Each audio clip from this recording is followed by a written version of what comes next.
Welcome to next exam. आज है 7 नवंबर 2021 और 7 नवंबर 2021 से करंट अफेयर्स के जितने भी इंपॉर्टेंट क्वेश्चन बन सकते हैं सारे हम इस वीडियो में डिस्कस करेंगे और हर क्वेश्चन से रिलेटेड इंपॉर्टेंट फैक्ट भी मैं आपको बताऊंगा, तो आप पूरा वीडियो बहुत ध्यान से देखिए। लास्ट में मैं आपसे क्वेश्चन भी पूछूंगा, उसका आंसर आपको कमेंट बॉक्स में बताना है। आज की इस वीडियो की पीडीएफ फाइल आप इस वीडियो के डिस्क्रिप्शन से डाउनलोड कर सकते हैं। पीडीएफ आप हमारे टेलीग्राम ग्रुप से भी डाउनलोड कर सकते हैं। टेलीग्राम ग्रुप पर आपको सारी पीडीएफ एक साथ मिल जाएंगी और टेलीग्राम ग्रुप का लिंक मैंने इस वीडियो के डिस्क्रिप्शन में दे दिया है, तो आप उस लिंक पर क्लिक करके टेलीग्राम ग्रुप ज्वाइन कर सकते हैं। तो चलिए स्टार्ट करते हैं। पहला क्वेश्चन है, हाल ही में international day for preventing exploitation of environment in war and conflict कब मनाया गया? तो ये 6 नवंबर को मनाया गया। तो इस क्वेश्चन का सी ऑप्शन सही है। अब शायद इसका मतलब आपको समझ में नहीं आया होगा कि international day for preventing exploitation of environment in war and conflict. तो जब कभी भी युद्ध होता है या कोई सशस्त्र संघर्ष होता है तो कुछ हो न हो पर्यावरण को जरूर क्षति होती है, इंसानों को भी क्षति होती है, लेकिन पर्यावरण को सबसे बड़ी क्षति होती है। तो इस क्षति यानी कि इस नुकसान को रोकने के लिए, इसके बारे में लोगों को जागरूक करने के लिए हर साल 6 नवंबर को ये international day for preventing exploitation of environment in war and conflict मनाया जाता है। अच्छा, आज की इस वीडियो का हम टारगेट रखते हैं 40 या लाइक का। तो अगर ये वीडियो आपको अच्छा लगता है, हेल्पफुल लगता है, तब आप इस वीडियो को लाइक और शेयर जरूर किया करो। और मैं आपको भी बोलता हूँ, डेली मॉर्निंग में उठकर सबसे पहले अपने लिए एक टारगेट फिक्स करो, चाहे छोटा सा ही टारगेट फिक्स करो, लेकिन डेली मॉर्निंग में उठकर सबसे पहले अपने लिए एक टारगेट फिक्स करो और फिर अपना पूरा दिन उस टारगेट को अचीव करने में लगा दो। आपकी लाइफ ऑटोमेटिकली अच्छी हो जाएगी। नेक्स्ट क्वेश्चन है, हाल ही में किस देश ने बड़े पैमाने पर इन्फ्लेटेबल मिसाइल डिटेक्शन सिस्टम का परीक्षण किया है? तो इसका परीक्षण किया है इजराइल ने। तो इस क्वेश्चन का बी ऑप्शन सही है। इन्फ्लेटेबल मिसाइल डिटेक्शन सिस्टम, ध्यान रखना, अभी जब इजराइल फिलिस्तीन कन्फ्लिक्ट हुआ था, इजराइल पैलेस्टाइन कन्फ्लिक्ट बहुत चर्चा में रहा था, उस टाइम आपने एक टर्म बहुत ज़्यादा न्यूज़ में सुना होगा, न्यूज़पेपर में भी पढ़ा होगा, आयरन डोम। आयरन डोम ये मिसाइल डिटेक्शन सिस्टम था इजराइल का, और अब इजराइल ने फिर एक नया इन्फ्लेटेबल मिसाइल डिटेक्शन सिस्टम का परीक्षण किया है। पहले से ही इजराइल का मिसाइल डिटेक्शन सिस्टम बहुत स्ट्रॉन्ग था, अब एक और नया स्ट्रॉन्ग सिस्टम इजराइल ने बना लिया है। जो गाजा स्ट्रिप पर अटैक हो रहा था बार बार, उस टाइम आयरन डोम काम कर रहा था और सारी मिसाइलों को खत्म कर देता था, ऊपर ही खत्म कर देता था, लेकिन अब उससे भी बेहतर मिसाइल डिटेक्शन सिस्टम इजराइल ने बना लिया है। इसका नाम क्या है? Inflatable missile detection system. अब इजराइल, तो मैप में देखिए, ये है इजराइल। अच्छा, जब मैं आपको मैप में देखने को बोलता हूं तो एक बार आप अपने माइंड में इमेजिन जरूर किया करो। कभी आपने सोचा मैं यहाँ पे सारी चीजें क्यों नहीं लिखता? बहुत सारे स्टूडेंट मैसेज करते हैं कि सर आप जितना भी इंफॉर्मेशन बताते हो उनको यहाँ पे लिख दिया करो।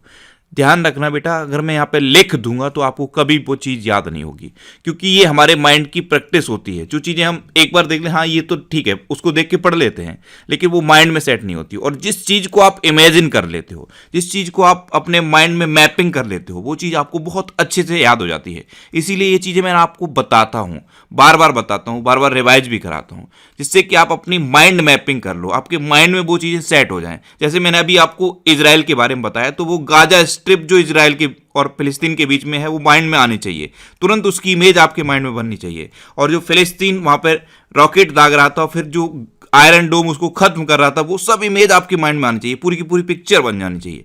जब इस तरह की इमेज आपके माइंड में बनने लगेगी, फिर कभी भी आप कोई चीजें भूलोगे नहीं। तो जैसे मैंने इजराइल बताया, तो इजराइल तुरंत माइंड में मैप में आ जाना चाहिए। इजराइल की कैपिटल क्या है? यरूशलेम। इजराइल की करेंसी क्या है? Israeli new shackle. और इजराइल के प्रेजेंट टाइम पे प्राइम मिनिस्टर कौन है? Naftali Bennett. कौन है? Naftali Bennett. अच्छा, इजराइल की संसद का नाम क्या है? नेसेट। KNESSET, नेसेट इजराइल की संसद का नाम है। और एक और क्वेश्चन बनता है इजराइल से कि इजराइल में एक शहर है तेल अवीव। तेल अवीव में एक स्ट्रीट का नाम बदल के गुरुदेव रविंद्रनाथ टैगोर के नाम पर रखा गया। ये आपको याद रखना है। नेक्स्ट क्वेश्चन है, हाल ही में भारत और किस देश ने 7 नए व्यापार प्रवेश और निकास द्वार खोलने की घोषणा की? तो ये अपने देश भारत और भूटान ने 7 नए एंट्री एग्जिट खोलने की घोषणा की है? तो इस क्वेश्चन का बे ऑप्शन सही है। अब भूटान, तो तुरंत मैप में देखो, ये है भूटान। भूटान की कैपिटल क्या है? थिम्पू। भूटान की करेंसी क्या है? नगलरतुम। और भूटान के प्रेजेंट टाइम पे प्राइम मिनिस्टर कौन है? लोटे तसेरिंग। नेक्स्ट क्वेश्चन है, हाल ही में 100 साल पहले काशी के मंदिर से चोरी हुई मां अन्नपूर्णा की मूर्ति को किस देश से वापस लाया जाएगा? तो 100 साल पहले काशी के मंदिर से मां अन्नपूर्णा की मूर्ति चोरी हुई थी और इस मूर्ति को कनाडा के एक यूनिवर्सिटी को सेल आउट कर दिया गया था। अब वो यूनिवर्सिटी उस मूर्ति को फिर से सेल आउट कर रही है, तो इंडिया उस मूर्ति को वापस लेके आएगा और उस मंदिर में स्थापित करेगा। तो इस क्वेश्चन का से ऑप्शन सही है। अब कनाडा, तो मैप में देखिए, ये है कनाडा। कनाडा की कैपिटल क्या है? ओटावा। कनाडा की करेंसी क्या है? Canadian dollar. और कनाडा के प्रेजेंट टाइम पे प्राइम मिनिस्टर कौन है? Justin Trudeau. कौन है? Justin Trudeau. नेक्स्ट क्वेश्चन है, हाल ही में तारक सिन्हा का निधन हुआ है, वे कौन थे? तो तारक सिन्हा ये एक क्रिकेट कोच थे और अभी इनका निधन हो गया। तो इस क्वेश्चन का बे ऑप्शन सही है। अब ये क्यों इंपॉर्टेंट है? क्योंकि प्रथम श्रेणी के सबसे ज्यादा क्रिकेटर्स को इन्होंने कोचिंग दी थी, इसलिए इनका नाम इंपॉर्टेंट है। इनका नाम याद रखिए। नेक्स्ट क्वेश्चन है, हाल ही में किस देश ने 3 नए रिमोट सेंसिंग उपग्रहों को लॉन्च किया है?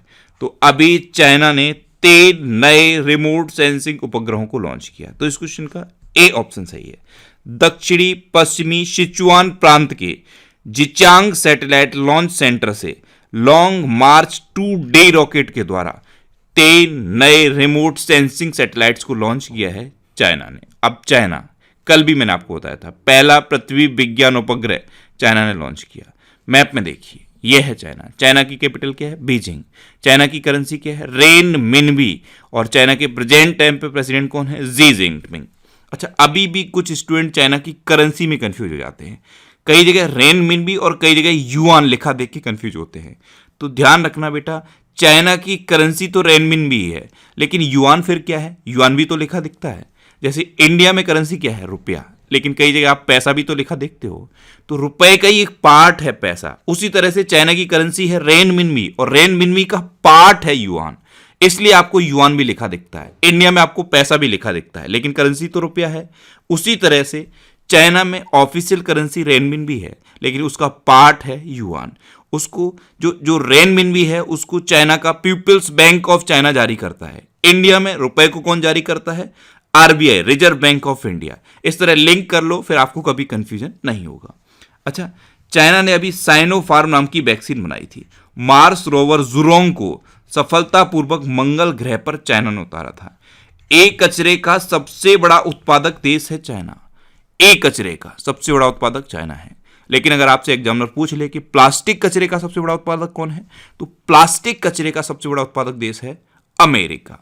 हाई स्पीड मैंगलेव का सफलतापूर्वक परीक्षण अभी चाइना ने किया और वेईडोउ नाम का नेविगेशन सैटेलाइट भी चाइना ने लॉन्च किया। अच्छा, याहू का तो नाम सुना है आपने? याहू ने अपनी सारी सर्विसेज को चाइना में बंद कर दिया है।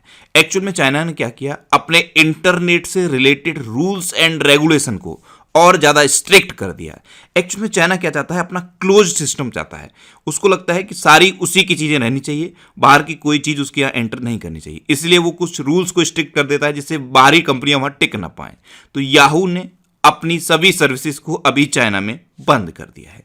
अच्छा, चाइना में जो स्कूल हैं वहां पे अभी तक विदेशी पाठ्यक्रम पढ़ाए जाते थे, लेकिन चाइना ने अब इनको भी बंद कर दिया है। तो वहां पे अब कोई भी विदेशी पाठ्यक्रम नहीं पढ़ाया जाएगा। इतना आप चाइना के बारे में याद रखिए। नेक्स्ट क्वेश्चन है, हाल ही में किस मंत्रालय और फ्लिपकार्ट ने स्थानीय व्यवसायों को सशक्त बनाने के लिए समझौता किया है?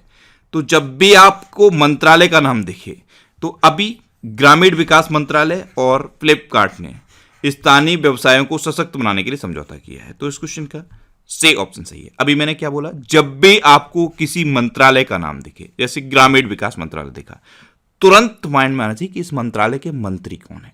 तो ग्रामीण विकास मंत्रालय के मेरे मंत्री कौन है? नरेंद्र सिंह तोमर। तो ग्रामीण विकास मंत्री हैं नरेंद्र सिंह तोमर। तो फ्लिपकार्ट के समझौता हुआ है। फ्लिपकार्ट की स्थापना कब हुई थी? 2007 में। इसका हेडक्वार्टर कहां पे है? बेंगलुरु में। और इसके प्रेजेंट टाइम पे सीईओ कौन है? कल्याण कृष्णमूर्ति। नेक्स्ट क्वेश्चन है, हाल ही में अंतर्राष्ट्रीय बीज सम्मेलन 2021 का आयोजन कहाँ हुआ है? तो इटली की कैपिटल रोम में अभी अंतर्राष्ट्रीय बीज सम्मेलन 2021 का आयोजन हुआ। तो इस क्वेश्चन का बे ऑप्शन सही है। बीज उद्योग के विकास पर चर्चा करने के लिए फूड एंड एग्रीकल्चर ऑर्गेनाइजेशन ने इटली की कैपिटल रोम में अंतर्राष्ट्रीय बीज सम्मेलन 2021 का आयोजन किया। अब मैंने एक टर्म बोला, फूड एंड एग्रीकल्चर ऑर्गेनाइजेशन, इसे शॉर्ट में FAO लिखा जाता है और कई जगह ये आपको लिखा दिखा भी होगा। तो FAO यानी कि फूड एंड एग्रीकल्चर ऑर्गेनाइजेशन, इसकी स्थापना कब हुई थी? 16 अक्टूबर 1945 को। इसका भी हेडक्वार्टर इटली की कैपिटल रोम में है और इसके प्रेजेंट टाइम पे प्रेसिडेंट कौन है? Q Dongyu. कौन है? Q Dongyu. अच्छा, यहां पे भी बहुत सारे स्टूडेंट बोलते हैं कि कुछ टर्म समझ में नहीं आते हैं। ये भी आप जैसे सुन लेते हो कि FAO के प्रेसिडेंट हैं क्यू डोंग्यू, तो आपके अंदर एक क्यूरोसिटी डेवलप होनी चाहिए कि क्यू डोंग्यू कैसा लिखा जाता है। मैं आपको लिख दूं, यहां पे लिख भी सकता हूं मैं, क्यू डोंग्यू लिखने में मुझे कोई दिक्कत नहीं है, लेकिन फिर आपको उतना बेहतर तरीके से याद नहीं होगा।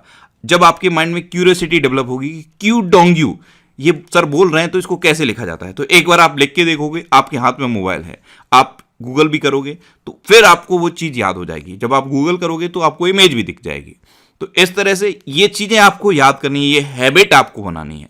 मुझे लिखने में कोई दिक्कत नहीं, मैं इतना सब लिख सकता हूं तो वो सब भी लिख सकता हूं, लेकिन फिर वो चीजें आपको याद नहीं होंगी। मेरा पर्पस सिर्फ इतना है कि ये चीजें आपको याद हो जाएं और एग्जाम में आप कोई भी क्वेश्चन गलत ना करके आओ। इसलिए ये प्रैक्टिस आप करो जिससे कि आपको ये चीजें याद रहें। अच्छा, FAO के बारे में मैंने आपको बताया, इसका पेरेंट ऑर्गेनाइजेशन क्या है? UN इकोसॉक यानी कि United nation economic and social council, इसका पेरेंट ऑर्गेनाइजेशन है। नेक्स्ट क्वेश्चन है, हाल ही में नेल्सन मंडेला नोबेल शांति पुरस्कार 2021 किसने जीता है? तो अभी अजय शर्मा ने नेल्सन मंडेला नोबेल शांति पुरस्कार 2021 जीता। तो इस क्वेश्चन का से ऑप्शन सही है। समाज के कल्याण में अजय शर्मा के उत्कृष्ट योगदान के लिए इन्हें नेल्सन मंडेला नोबेल शांति पुरस्कार 2021 से सम्मानित किया गया है। अब एक ये टर्म आप लिखा देखो, नोबेल शांति पुरस्कार, ये तो नेल्सन मंडेला नोबेल शांति पुरस्कार है, लेकिन इस बार का नोबेल शांति पुरस्कार भी तो मिल चुका है। इस बार का नोबेल शांति पुरस्कार किसे मिला था? 2 लोगों को मिला था, मारिया रेसा और दमित्री मुराटोव। इन 2 लोगों को इस बार का नोबेल पीस प्राइज मिला था, ये भी आपको याद रखना है। नेक्स्ट क्वेश्चन है, हाल ही में अफगानिस्तान पर दिल्ली क्षेत्रीय सुरक्षा वार्ता की मेजबानी कौन करेगा?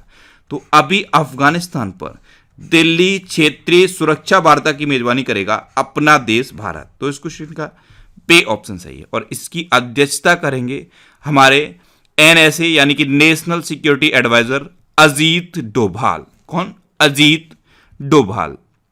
नेक्स्ट क्वेश्चन है, हाल ही में किस राज्य सरकार ने प्रतियोगी परीक्षाओं की तैयारी कर रहे छात्रों के लिए जय भीम मुख्यमंत्री प्रतिभा विकास योजना शुरू की है? तो ये दिल्ली सरकार ने शुरू की। तो इस क्वेश्चन का सी ऑप्शन सही है। इसमें क्या है? SC, ST और AWS, इनको प्राइवेट कोचिंग्स में फ्री में कोचिंग दी जाएगी और इसका पेमेंट गवर्नमेंट करेगी। तो ये है जय भीम मुख्यमंत्री प्रतिभा विकास योजना। इसमें शेड्यूल कास्ट, शेड्यूल ट्राइब्स और इकोनॉमिकली वेकर सेक्शन को मुफ्त में प्राइवेट कोचिंग में कोचिंग कराई जाएगी। नेक्स्ट क्वेश्चन है, हाल ही में किस देश की तेल और गैस खोज कंपनी केयर्न एनर्जी PLC का नाम बदला गया है? तो ब्रिटेन की एक तेल और गैस खोज कंपनी है केयर्न एनर्जी PLC, इसका नाम अभी बदल दिया गया है। तो इस क्वेश्चन का बे ऑप्शन सही है। इसका नाम बदल के रखा क्या गया है? इसका नाम बदल के रखा गया है Capricorn energy PLC। Next question है, हाल ही में मन्नू भाकर और फुरोफी ने प्रेसिडेंट्स कप में एयर पिस्टल मिश्रित टीम ने कौन सा पदक जीता है? तो मन्नू भाकर और फुरोफी की मिश्रित टीम ने स्वर्ण पदक जीता है। तो इस क्वेश्चन का से ऑप्शन सही है। ISSF प्रेसिडेंट्स कप में इन्होंने गोल्ड मेडल जीता। अब ये जो टर्म मैंने लिखा ISSF यानी कि इंटरनेशनल शूटिंग स्पोर्ट्स फेडरेशन, क्या? इंटरनेशनल शूटिंग स्पोर्ट्स फेडरेशन, इसकी स्थापना कब हुई? 1907 में। इसका हेडक्वार्टर कहाँ पे है? म्यूनिक में। और इसके प्रेजेंट टाइम पे प्रेसिडेंट कौन है? व्लादिमीर लेसिन। नेक्स्ट क्वेश्चन है, हाल ही में ऑस्ट्रेलिया की बिग बैश लीग में खेलने वाले पहले भारतीय खिलाड़ी कौन बने हैं? तो उन्मुक्त चंद ऑस्ट्रेलिया की बिग बैश लीग में खेलने वाले पहले भारतीय खिलाड़ी बने। तो इस क्वेश्चन का बी ऑप्शन सही है। आप इमेज में देख लीजिए, ये हैं उन्मुक्त चंद, ये ऑस्ट्रेलिया की बिग बैश लीग में खेलने वाले पहले भारतीय खिलाड़ी बने हैं। अब ऑस्ट्रेलिया, तो ये है मैप में ऑस्ट्रेलिया। ऑस्ट्रेलिया की कैपिटल क्या है? कैनबरा। ऑस्ट्रेलिया की करेंसी क्या है? Australian dollar. और ऑस्ट्रेलिया के प्रेजेंट टाइम पे प्राइम मिनिस्टर कौन है? Scott Morrison. कौन है? Scott Morrison. नेक्स्ट क्वेश्चन है, हाल ही में किस देश की न्यायाधीश हिलेरी चार्ल्सवर्थ को अंतर्राष्ट्रीय न्यायालय के लिए चुना गया? तो हिलेरी चार्ल्सवर्थ ये भी ऑस्ट्रेलिया की हैं, इनको अभी इंटरनेशनल कोर्ट ऑफ जस्टिस के लिए चुना गया। तो इस क्वेश्चन का सी ऑप्शन सही है। आप इमेज में देखिए, ये हैं हिलेरी चार्ल्सवर्थ, इन्हीं को इंटरनेशनल कोर्ट ऑफ जस्टिस के लिए चुना गया है। अब लास्ट वीडियो के क्वेश्चन का आंसर। लास्ट वीडियो में मैंने आपसे क्वेश्चन पूछा था कि हाल ही में जारी आईसीसी T20 बल्लेबाजी रैंकिंग में कौन शीर्ष पर रहा? तो पाकिस्तान के क्रिकेटर बाबर आजम इस बार की आईसीसी T20 बल्लेबाजी रैंकिंग में टॉप पर रहे। यानी कि इस क्वेश्चन का सी ऑप्शन सही था और लगभग सभी स्टूडेंट ने इसका आंसर सही दिया। मोस्टली स्टूडेंट ने इसके बारे में डिटेल में लिखा। मैं आपको एक बार फिर बोलूंगा, क्वेश्चन के बारे में आपको जितना ज्यादा से ज्यादा पता हो आप लिखा करो, क्योंकि जो चीजें आप लिख देते हो फिर उन्हें आप कभी नहीं भूलते। अच्छा, पूरे साल के करंट अफेयर्स के लिए मैंने ये बुक लॉन्च कर दी है। इस बुक को आप अमेजन और फ्लिपकार्ट से खरीद सकते हो। 11 नवंबर से ये बुक अमेजन और फ्लिपकार्ट पर शुरू हो जाएगी।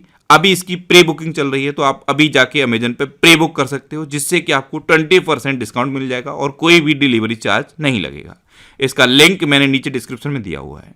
डिस्क्रिप्शन में आप प्री बुक के नाम से एक लिंक देखोगे, उस पर क्लिक करके आप इस बुक को ऑर्डर कर सकते हो। अब आपके लिए आज का क्वेश्चन है, हाल ही में किस राज्य के कुमाऊं च्यूर ऑयल को जीआई टैग मिला है? 4 ऑप्शन दिए गए हैं, इनमें से आपको अपना आंसर बताना है। और इसके अलावा हम हमारे फेसबुक पेज पर previous year question daily post करते हैं, तो आप फेसबुक पर नेक्स्ट एग्जाम सर्च करके हमारा फेसबुक पेज ज्वाइन कर सकते हैं, क्योंकि प्रीवियस ईयर क्वेश्चन आपको बहुत हेल्प करते हैं।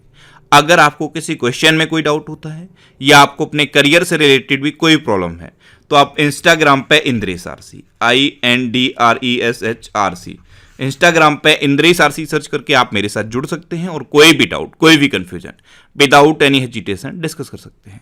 अच्छा, आज के इस वीडियो का आप टारगेट जरूर याद रखना। आज के इस वीडियो का टारगेट है 40,000 लाइक का। तो अगर ये वीडियो आपको अच्छा लगा है, हेल्पफुल लगा है, तब आप इस वीडियो को लाइक और शेयर जरूर किया करो। और आपके पास जो भी स्टडी रिलेटेड व्हाट्सएप और फेसबुक ग्रुप हैं, उनमें आप इस वीडियो को शेयर जरूर कर दिया करो। तो ये था आज का हमारा करंट अफेयर्स का वीडियो। आपको ये वीडियो कैसा लगा प्लीज कमेंट बॉक्स में जरूर बताना। और अगर अभी तक भी आपने हमारे चैनल को सब्सक्राइब नहीं किया है, तो इसे आप सब्सक्राइब जरूर कर लीजिए। आपको इस चैनल से निश्चित ही मदद मिलेगी। जब भी आपसे सब्सक्राइब करेंगे तो बराबर में एक बेल आइकन बन के आएगा, आप उस बेल आइकन पर जरूर क्लिक कर लें, जिससे कि आपको डेली मॉर्निंग में करंट अफेयर्स की वीडियो मिलती रहे। Next exam always with you.